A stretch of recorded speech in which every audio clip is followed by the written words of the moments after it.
এ তো আব্দুল বাড়ি রে, সে তো খুব ভালো ছেলে, সে তো দোয়াও শিখে, সে তো ভালো কথা বলে।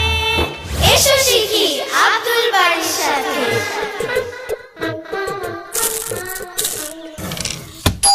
এ নিশ্চয়ই সারফারাজ আর নাভেদি হবে। আব্দুল বাড়ি, দেখো তো কে এসেছে। সবসময় তুমি আমাকেই বলো মা। ইদানিং তুমি খুব দ্রুত রেগে যাও আব্দুল বাড়ি। আপু, মাছ থেকে তুমিও বলছো? ঠিক আছে, এখন দ্রুত যাও, দরজাটা খোলো, সম্ভবত তোমার বন্ধুরা হবে। আমি জানি। আব্দুল বাড়ি, আমরা কি ভেতরে আসতে পারি? আসো। তোমার সবগুলো খেলনা তো বের করে রেখেছো না? হ্যাঁ, রাখা আছে। কি হয়েছে? তুমি এত রেগে আছো কেন? কিছুই হয়নি আমার। তাহলে তুমি এভাবে কথা বলছো কেন? বললাম না আমার কিছু হয়নি, আবার একই প্রশ্ন। কিছু তো একটা হয়েছে। এখন খেলা শুরু করি। এটা আমার গাড়ি আর এগুলো তোমাদের গাড়ি। চলো খেলা শুরু করি। ঠিক আছে। হে, আমি জিতে গেছি। কি হলো এই গাড়ির? জিতলো না কেন? প্রথম হতে পারলে না কেন?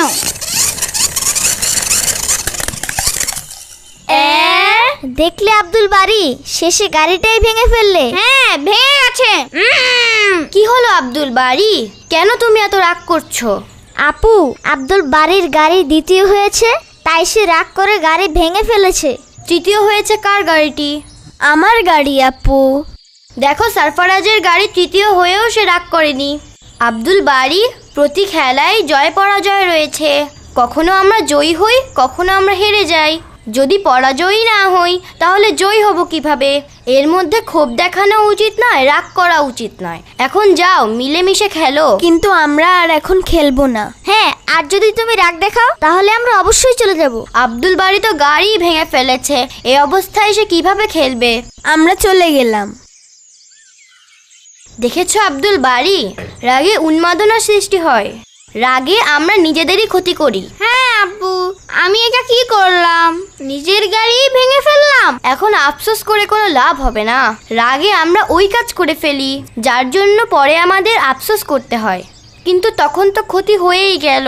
এখন আমি কি করব আপু?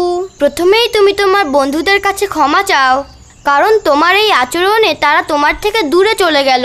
হ্যাঁ আপু, কিন্তু আব্বু আম্মুকে কি বলবো? তাদের কাছে ক্ষমা চাও এবং সামনে কখনো এমন কাজ করবে না, এটা মনে রেখো। ঠিক আছে আপু, কিন্তু আমি তো এটা খুব খারাপ করেছি, আমার রাগ করা উচিত হয়নি। রাগ শয়তানের পক্ষ থেকে আসে, যাতে করে আমরা আমাদের ক্ষতি করে ফেলি আর পাপও করে ফেলি। আর এই কাজের মাধ্যমে শয়তান অনেক খুশি হয়। তখন শয়তানকে ভাগিয়ে দেওয়া উচিত। কিন্তু কিভাবে? যখন আমাদের রাগ হয় তখন আমাদের আউযু বিল্লাহি মিনাশ শাইতানির রাজিম এটা পড়া উচিত। এরপরও যদি রাগ হয় তখন বারবার এই দোয়াটি পড়তে হয়। এতে কি হবে?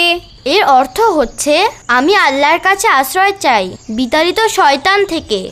আর যখন আল্লাহ সুবহানাহু ওয়া তাআলা আমাদেরকে আশ্রয় দেন তখন শয়তান আর কি করতে পারবে?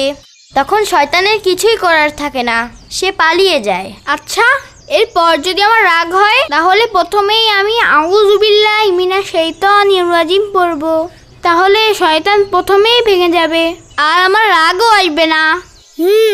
আর যদি খুব বেশি রেগে যাও তবে পানি পান করবে অথবা অজু করবে আর এই দোয়াটি পড়বে। ঠিক আছে আপু, সারফারাজ আর নাভেদের কাছে ক্ষমা চেয়ে ওদেরকে সাথে নিয়ে আমি আসছি। খুব ভালো আব্দুল বাড়ি, যদি তুমি রেগে যাও তাহলে কি বলবে? ওটা তো আমার জানা আছে আপু। আউযু বিল্লাহি মিনাশ শাইতানির রাজিম।